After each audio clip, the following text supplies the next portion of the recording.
All right. So for everybody out there listening, this is Fight Night Picks for the Fans, episode number 3. I'm joined by Nicole Bosco. Are you there, Nicole? Yeah, hi. Hey, everybody. Hey, so you're with MyMMANews and FanSided MMA. People can check out your articles there. Also hosted Cage Side Submissions, the podcast. Where can people find the podcast? You can find the podcast anywhere, really, that you listen to podcasts, Stitcher, iTunes, anywhere like that. Yep. Yeah. I mean, you guys seem to have quite a few, really good guests, and it's a great podcast. Everybody should go out there and check it out. Mm-hmm. And just as a reminder to everybody listening, this call is brought to you by Dialogue. And if you like discussion, debate, Dialogue lets you have your own call-in show over the internet. So Nicole and I, we're going to talk about some of the bigger MMA news out there. You've had quite a few articles coming out in the last couple of days. What's some of the stuff that's on your radar right now? Well, I'm writing a couple things about UFC Sao Paulo, and they lost a headliner. Of course, Glover Teixeira was injured, so Jimmy Manuwa was looking for a new opponent, and he just got one, Thiago Santos. So, I mean, that's pretty good fill-in on short notice. Everyone was like, oh, maybe Anthony Smith will jump in, but he's busy, and he was more than happy to do it. Yeah. He's crazy. He wants to jump into every fight, which is awesome, but the UFC wouldn't allow him to, understandably. Yeah, I mean, it was good to see Anthony Smith, put his hat in the ring. It kind of sucked, for me, Frig. I'm really looking forward to seeing Anthony Smith and Volkan Oezdemir close to home at UFC in Moncton.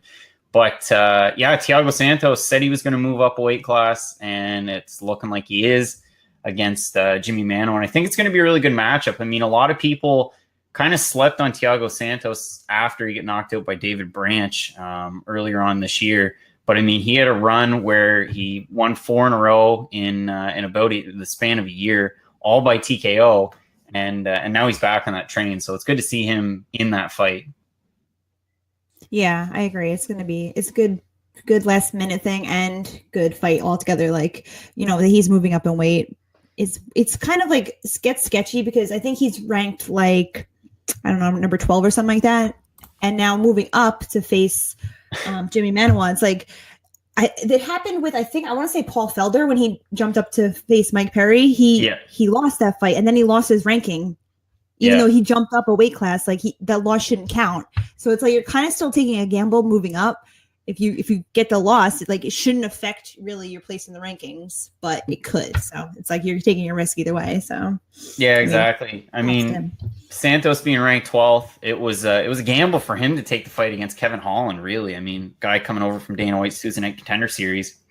I know a lot of people had Santos to win, and of course he did. But it's for sure a gamble going up. I mean, he is, like you said, ranked 12th in the middleweight division. Manuwa was ranked 5. So, yeah, that's quite a fight for your debut, and you're going to jump right into the rankings if you're able to get a win. And I think, fighting at home in Brazil, obviously he's going to have the crowd support behind him, and he was definitely a really big middleweight and has that finishing ability. And Jimmy Manuwa, great boxer and get into MMA at a bit of a later age, but, he kind of has a suspect chin, so it should make for a good fight. Mm-hmm. Yeah. If there's anybody out there listening, I know we just started a little bit early, and you have any questions, if you want to call in, let me know. Just click Talk Live on air. We'll put you on, and we'll be glad to answer some of your questions as well. I know some of you had some issues with calling in last week. Rate a comment below. We'll try and answer those. And if you really, really have any issues, just, like I said, comment, direct message me, or you can sign in the top right-hand corner. And that could fix your issues. So we'll keep rolling along. One of the topics that I've been talking about quite a bit, whether it's on Twitter, podcasts, shows I've been on, what have you, has been the whole Darren Till, Tyron Woodley fight. And last week we covered it in quite a bit of detail in the Fight Night Picks for the Fans show. Whether or not the fight's actually going to materialize, if both guys can make weight. So it was announced that Kamaru Usman's going to be an alternate to the fight just in case one of the two drops out. Do you think that's a good alternate to have? Is he the right guy to have on standby? I mean, I don't think there was anyone else really that would want to step into that position, but I think he's the right call because the UFC wants to push him, like he's in that spot where they want to rocket him up. He's a good talker. People like him. So if, Till doesn't make weight or Tyron Woodley doesn't make weight, which I honestly think he will because he's had enough time to prepare. Yeah. But having Kamaru Usman step in, it's kind of like a win-win. I mean, they should have this kind of standby for all their main events, and at least having somebody like Usman who's willing to, cut the weight and everything, and he might not even fight, Yeah, So, I mean, I wasn't really surprised. I mean, I put out a poll on Twitter, and Ty O'Keefe, your colleague, and I talked about this on his show, The Talkathon. If nobody's listened to it, go ahead. It's a really good show. And we talked about whether or not Colby Covington should have been. I mean, realistically, Colby Covington should be fighting Tyron Woodley. I don't understand why there's a number one contender spot and an interim champion title given to Covington if he's not going to fight. But if Covington can't make it, I think Usman, should be the alternate, should be the possible replacement if something does fall apart. And a lot of people disagreed with me on Twitter, and they were fine telling me so. But I think he's the right guy. And realistically, let's say Darren Till can't make the weight and he goes through a weigh-in scare like he did against Wonder Boy. I mean, Kamaru Usman slots in perfectly. I think his style matches up really well with Tyron Woodley. I mean, both wrestle heavy guys, but he can certainly stand and trade, and that could make for an interesting matchup. Yeah, one thing that's been bugging me, and I've been very vocal about this, like on the podcast and stuff, is like the fact that the UFC feels like they need to like rush these title fights. Yeah. You had Colby Covington, who has the interim belt, which probably shouldn't have been created in the first place, but now you're just going to take it away because you need a title fight for this September card. Like you couldn't wait until Colby Covington was better and have him fight Tyron Woodley. Like the UFC like gets them like kind of paints themselves into a corner now that they have this feeling that they need a title fight on every pay-per-view. And there's already a title fight on that card, right? Right. So it's like, I don't know what the rush was. And I kind of feel like they're going to be put in the same position for the New York card. Like they haven't announced what the main event is going to be for that. Like if you run down the list of like champions that are available, it's a pretty short list. So it's like and it has to be something that's big enough. Like I don't even think they would have like Rose Namajunas. I don't know if she's available or not, but headline the New York card, unless it came to it. Like there's a certain like level that is needed for certain cards. Like you have International Fight Week, you have New York, you have the December 31st around their card. There's certain cards that like they need to be huge, and right now it's like, what are they going to put there? Yeah, I mean, you had mentioned it, and we just kind of alluded to it. With UFC 228, I mean, there's already a title fight as the co-main. You've got Valentina Shevchenko taking on Nico Montano. And a lot of people have thrown shade towards this women's flyweight division. I think they've done a really good job of stacking it top to bottom. You've had fighters move up from strawweight, move down from bantamweight. It's been really competitive. I mean, I'm looking at the rankings right now. Alexis Davis moving up to number 5. Roxanne Modafferi's kind of had a return to form with her last fight. Getting the win there. I think it's a great division. And I think that fight, it doesn't make sense to have it as a main event simply because Montano has been so inactive and she hasn't fought since the Ultimate Fighter season finale when she won the belt. So that one, I can understand where they wouldn't want to have that as a main event. But Rose Namajunas in New York, I mean, that does make a lot of sense. It makes sense from the fans, but I don't think the UFC is looking. There's still that level of respect for the women fighters that, unless your name is Ronda Rousey, you're probably not going to headline a pay-per-view at this point. Like even Joanna, when she was the champion, most of the time she was co-main event, unless she was on like a lesser card. So it's like quote unquote. Yeah, I mean, like with what you just said, I had a bit of a back and forth with Guillermo Cruz on Twitter. From MMA Fighting, and he had put out an article that Ketlin Vieira had been offered, there was a possibility that Ketlin Vieira and Tanya Evinger could have moved up to the main event from the co-main and have a bantamweight fight on that fight night card. And Vieira said no to it, which I found really surprising. I mean, I would think personally, I don't know how the UFC runs, behind the scenes, how you get paid if you're co-main or main event, but I would think you'd make a little bit more money if you're a main event. But she turned that fight down and said that I've been training for a 3-round fight. It doesn't make sense to move to a 5-round fight, and I'm fine with being co-main. Were you surprised by that?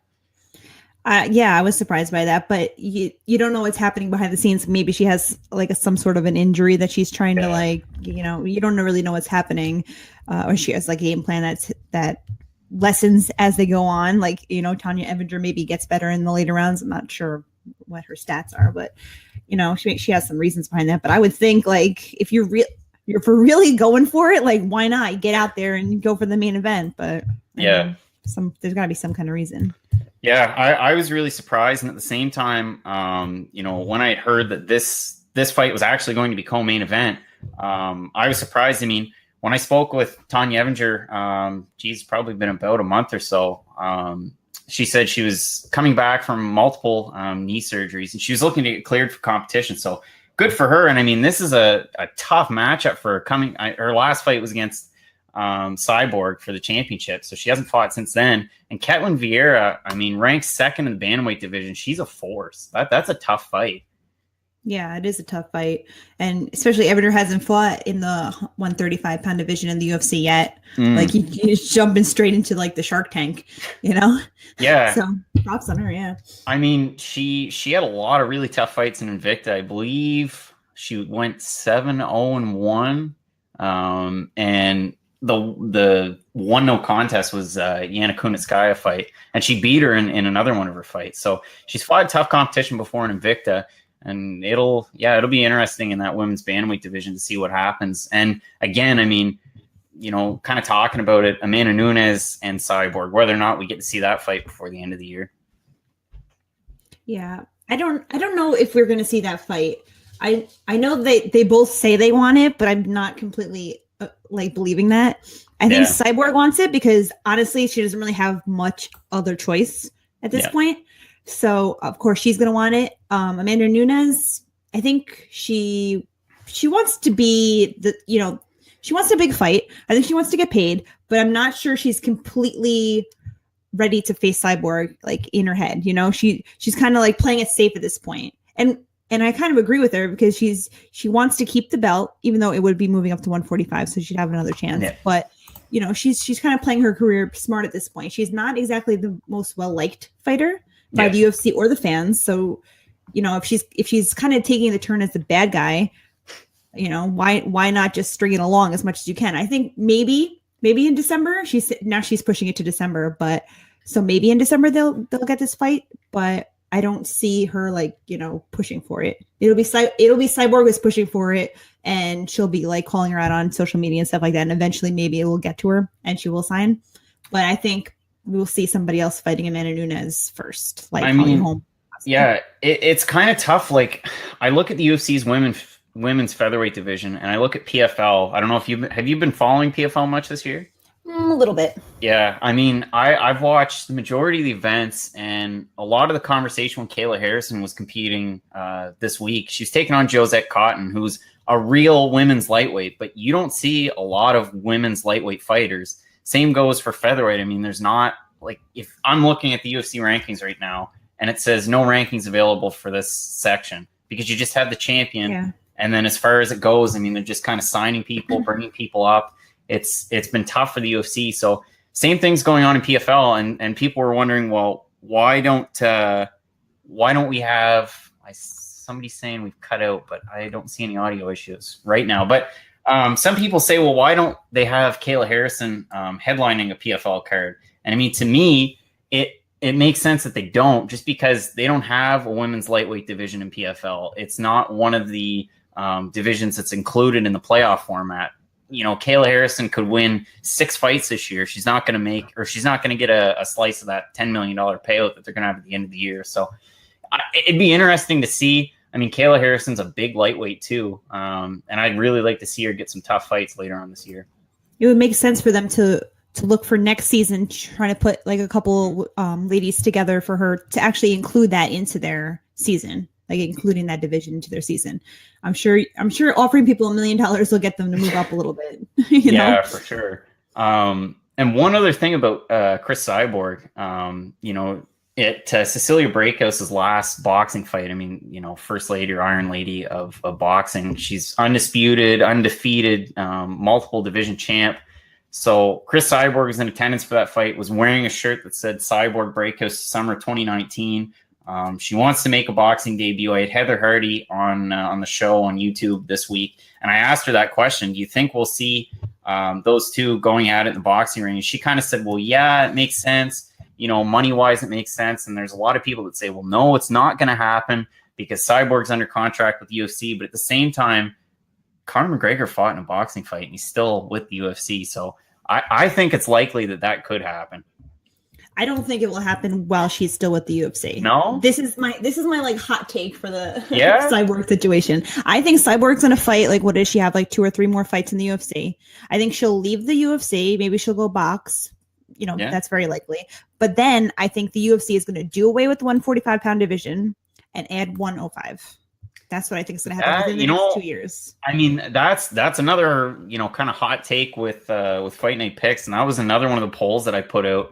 And I said, do you think the UFC will bring in a 105 division? And for me, it makes sense because we've talked about it. I mean, more titles on the line, more pay-per-view buys, more eyes glued to the TV. And Ty O'Keefe and I talked about it. I mean, you have a huge Southeast Asian population. You have a huge market there. There's so many different fighters in 1FC, Road FC, all the different promotions. And a lot of people love it. I mean, they're really marketable. Mm-hmm. So it makes sense for the UFC to have that division. Plus, you'd have a lot of talent from Invicta that would be able to come over. You'd have big names like Michelle Watterson who could drop down and actually compete there and possibly compete for the title. So I think that makes a lot of sense. Yeah, I agree with that. But also, what's interesting with the Cyborg boxing situation? I think she's a big draw, but I don't think she's going to be as it's not going to be the big money fight that I think everybody is like. Yeah, it's not like McGregor. Because I remember I was talking to Amanda Serrano, who is, she's big in boxing. She's making the move over to MMA. And she told me that the women in boxing are making nothing compared to MMA. She for one MMA fight, she got paid more than she did in like several boxing matches. So it's like way more lucrative for women in MMA than it is in boxing. Now, do you know, does she have to actually go out and sell tickets?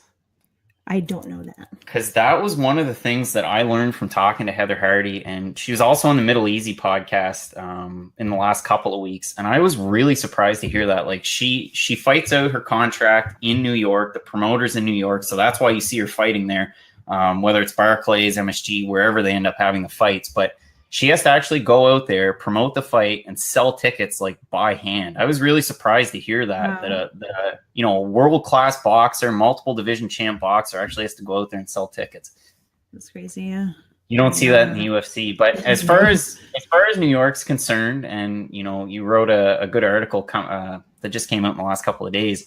As far as UFC 230 in New York, we've got Diaz and Poirier. Whether or not the contract's signed, who knows? I don't know. But what's going to be the main event for that card? I don't know what's going to be the main event for that card. I would think maybe Max Holloway might be ready to come back. I'm not sure. That could be a possibility.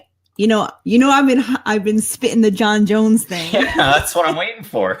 So, yeah, I mean, it's possibility. I mean, he's talking all this stuff on Twitter that he's planning to come back. We saw Anderson Silva. I mean, they said that he was like negligent or whatever with his failed drug test, but they gave him a 1-year suspension that was already a year up. So basically, he just served time. Just by being out. So we could see that coming with John Jones. Everyone's saying like, oh, it's his second time. He's going to be punished way more severely, but I don't know for sure. He could get a 12-month sentence. He could get like a 15-month sentence, both of which would be up by the time November comes around. That would be the perfect fight. Him against Daniel Cormier. John Jones beats him at light heavyweight. At light heavyweight. Light heavyweight. Because Daniel Cormier is going to hang on to that heavyweight belt until Brock Lesnar comes back. Like he would be dumb not to, because that's the biggest fight that he can have at this point. So, at heavyweight. So if he fights John Jones at light heavyweight, it's like kind of like a win-win, because if John Jones wins his belt back, then the UFC's happy, everybody's happy. If Daniel Cormier beats him, then he's solidified as the real GOAT, he finally beat John Jones. Everybody's happy, UFC's happy. It's like, whatever. And then, if Daniel Cormier loses, he still has another belt, and he's still lined up to fight Brock Lesnar in January or February or whenever he comes back. So that's, to me, if all the cards can align, I think that would be perfect. Of course, I don't know what's happening with the USADA, so... Yeah, I mean, it makes perfect sense, everything there. But what about Alexander Gustafsson? Like what do you do with him? I mean, he's clear, far and away the number one contender. Volkan Özdemir's got to fight with Anthony Smith. My prediction is that Gustafsson ends up fighting John Jones for one of those famous interim title belts. And the reason being is, I mean, Daniel Cormier, I know he said so much, after he's won that heavyweight belt, but one of the things that stuck with me and a lot of people is, you look at him on the scales fighting heavyweight, and he's got the biggest smile on his face. I don't know if he's ever going to fight at light heavyweight again. I mean, he said he wanted to, but he also said he wanted to fight Shogun Rua, who's ranked 11th. And of course, why not? Probably won't fight again. Yeah. I mean, I think he will. I think he'll defend the light heavyweight belt just for the fact that, the only other dual champion at the same time was Conor McGregor, and he never defended the featherweight belt. So at least Daniel Cormier defending both will give him like that kind of that pride, or that one upping a little bit, like, hey, I defended both of these, I didn't just hold on to them and snuggle them in my bed, I actually went out there and defended them both. So that's the reason I think he will. And going to light heavyweight next is a perfect opportunity to keep that heavyweight belt, like I said, because it's coming down the line. Yeah, I mean, it makes a lot of sense. And as far as cards coming up, I mean, we had PFL this week, we had Bellator 204 last night. I was watching Brave CF14 with Kevin Lee's brother on there, Keith Lee. Ended up getting the loss, and I'm excited to see Jeremy Kennedy fighting, but my stream cut out a couple of times, and we're doing the show. And as well, next week we've got Gaethje versus Vic. You going to be watching that card? I'm going to be watching that card, yeah. I think... See, I'm sure, I haven't looked at the odds yet, and I'm totally talking off the top of my head, but I'm assuming that Justin Gaethje would be the favorite in this fight. And I've actually got James Vick in this one. I do too, and it kind of hurts my soul to pick against Justin Gaethje.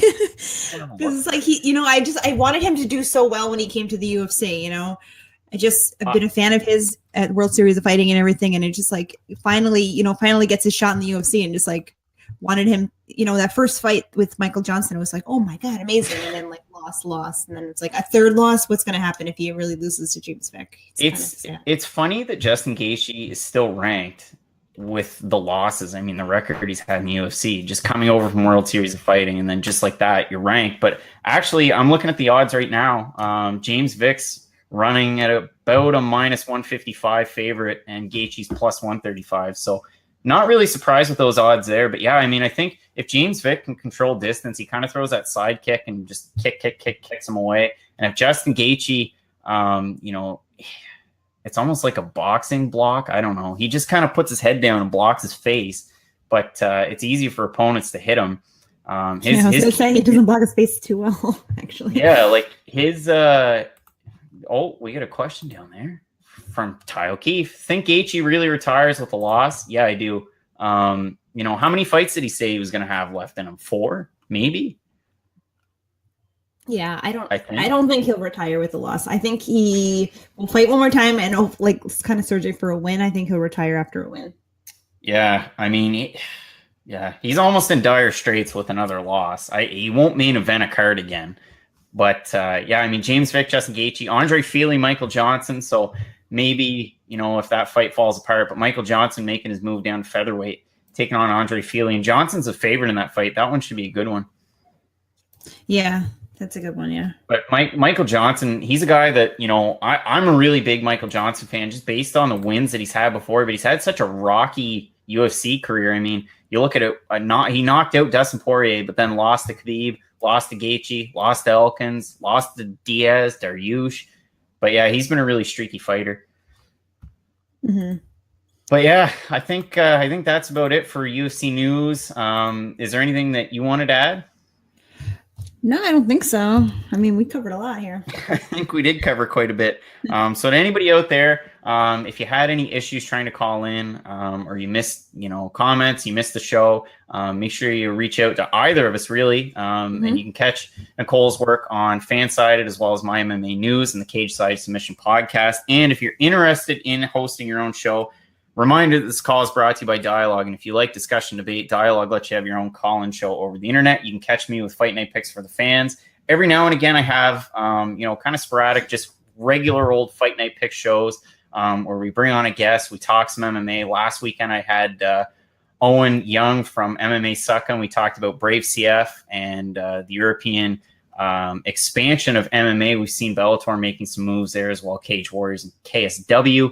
And I also host Above the Mendoza Line, which is just a totally baseball stat related show. So you can catch those on here on Dialogue. I'd like to thank my guest, Nicole, for coming on. And you can catch episode number 4 of Fight Night Picks for the Fans next weekend. Thanks, everyone. All right. Thanks.